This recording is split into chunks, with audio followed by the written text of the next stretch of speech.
الهدوء من فضلكم، الله يحفظكم. بسم الله الرحمن الرحيم. الصلاة والسلام على أشرف المرسلين.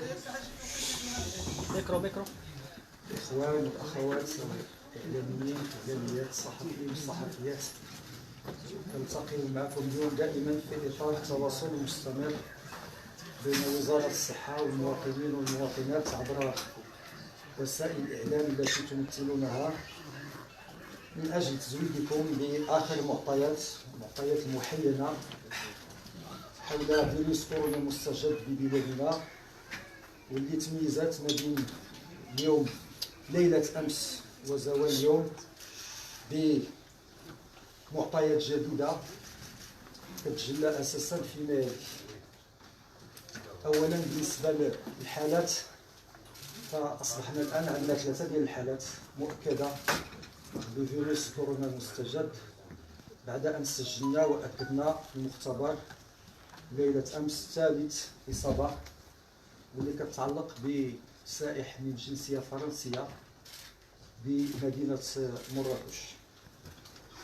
المسألة الثانية والمهمة هي تسجيل مع الأسف أول حالة وفاة بسبب مرض كورونا المستجد ببلادنا، وهذه الحالة كتعلق بالحالة الثانية اللي كنا صرحنا عليها، واللي كتعلق بديك السيدة المسنة اللي كنا علمنا في وقتها بأنه الحالة الصحية ديالها كانت حرجة.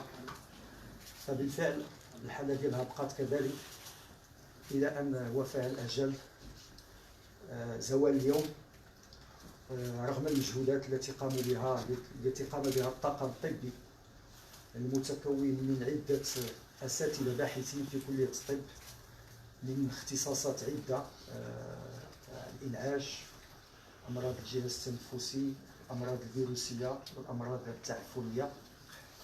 إلا أن نظرا لوجود عدة أمراض مزمنة في الجهاز التنفسي ديالها وفي القلب والشرايين وأمراض أخرى، مع العامل السن المتقدم، كان من بين المسائل اللي أدت إلى تدهور الحالة الصحية ديالها وإلى الوفاة. فيما يخص الحالة الأولى اللي كنا صرحنا بها واللي كتعلق بهذاك الشاب اللي جا من مدينة بيرغامو إيطاليا، فهو الآن بصحة جيدة ويتمثل للشفاء.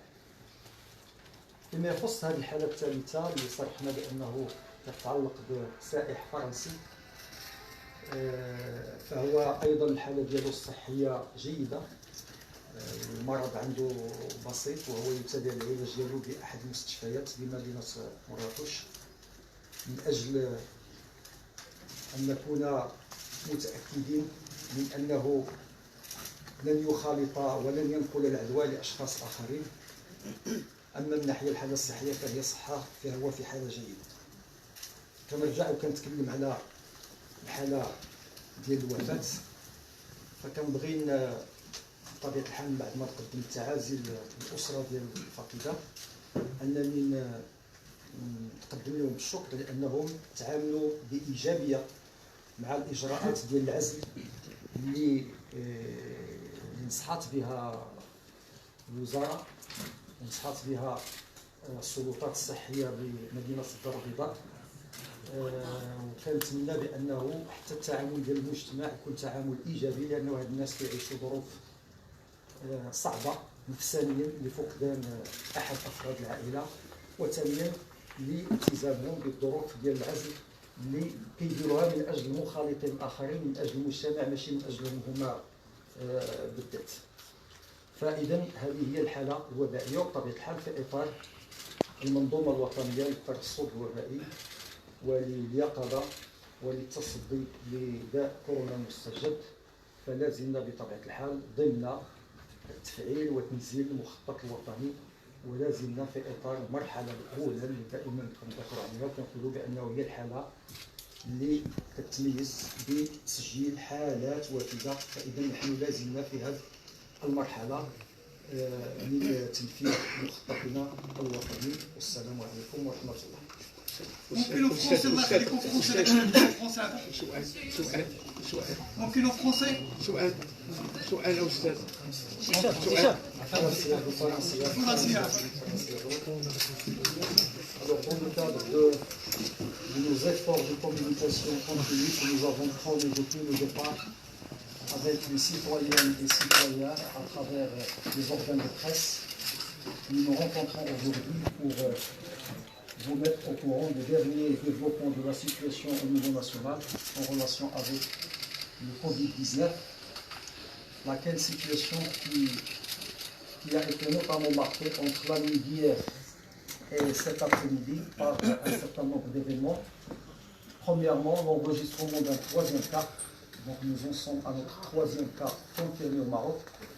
Il s'agit d'un ressortissant d'un touriste français en visite dans notre pays. Et dont l'état de santé ne soulève aucune inquiétude, donc il se porte bien.